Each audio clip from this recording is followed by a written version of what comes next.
హరీష్ రావు, నీ పొలిటికల్ డ్రామాలు ఆపు. నిన్ను నీ మామ పట్టించుకోవట్లేడా, మీ బామ్మర్ది పక్కన పెట్టిండా, లేకపోతే నీ రాజకీయ అస్తిత్వం ప్రమాదంలో పడిందో తెలియదు. కానీ ఇవాళ రైతు బంధు ఇవ్వకుండా నిలువరించిందే, రైతులకు రాకుండా చేసిందే నువ్వు. ఇవాళ లక్షల కోట్ల రూపాయలు దోచుకొని తెలంగాణ ఖజానంతా ఖాళీ చేసి ఇలా నంగనాచి ఆటలు మాట్లాడుతున్న హరీష్ రావు, రేపు నీకు ప్రజలు తగిన బుద్ధి చెప్తారు, గుర్తుపెట్టు. ముఖ్యమంత్రి రాజీనామా కావాలన్నా నీకు? రేపు రైతు రుణమాఫీ చేస్తే నీ బీఆర్ఎస్ పార్టీని రద్దు చేసుకుంటావా? అయినా నువ్వు బీఆర్ఎస్లో ఉంటావో బీజేపీకి పోతావో తెలియదు, అది పక్కన పెట్టు. ఇలాంటి పిచ్చి నాటకాలు ఆపి, ఇలాంటి జిమ్మిక్స్ ఆపి ఏమైనా చెయ్యండిరా నాయన మీరు ప్రజల కోసం. ఎట్లాగ మీ పార్టీని తీసుకుపోయి బీజేపీలో కలిపి రోజులు ఇవి వాళ్ళకు ఫేవర్ చేయడానికి చేస్తున్న ఒక రాజకీయ కుట్ర.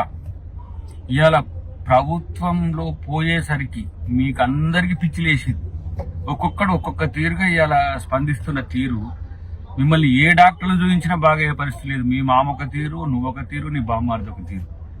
ఆమెను తీసుకుపోయేమో జైల్లో పెట్టిండ్రు, అక్కడ ఆ డ్రామా ఆడుతున్నారు. రైతుల చేతులకు బేడీలేసి జైల్లో పెట్టిన మీరా రైతుల గురించి మాట్లాడేది? బాలింతలని తెలిసి కూడా ఆడబిడ్డల్ని, రైతుల్ని ఇవాళ జైల్లో పెట్టిన మీరా ఇవాళ రైతుల గురించి మాట్లాడేది?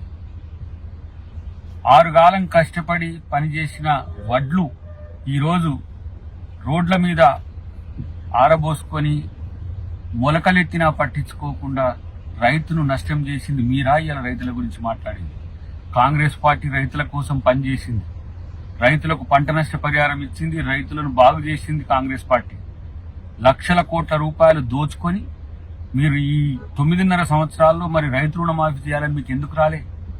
25,000 ఏదో బిచ్చగాళ్ళకు చేసినట్టు చేసి ఇలా రైతు రుణమాఫీ 3 నెలల్లోనే, 3 నెలల్లో కాదు 80 రోజుల్లోనే పూర్తి చేయాలని తిరుగుతున్నారు. సిగ్గుండాలి కదా మీకు. ఎస్, ఆగస్టు 15లోగా మేము రైతు రుణమాఫీ చేస్తాం. మీరు బీఆర్ఎస్ పార్టీని రద్దు చేసుకుంటారా? మీరు బీఆర్ఎస్ పార్టీని ఎట్లాగ రద్దు చేసుకుంటారు? పోయి బీజేపీనే కలిసే పార్టీ మీ పార్టీ. కానీ ఏ పరిస్థితుల్లో కూడా రైతును ఆదుకోగలిగింది ఒకే ఒక్క పార్టీ ఈ దేశంలో, కాంగ్రెస్ పార్టీ. కాబట్టి ఈ నక్క వేషాలు మానండి. మీరు ఎన్ని పిల్లిరి గంటలు వేసినా మిమ్మల్ని ప్రజలు పట్టించుకోరు.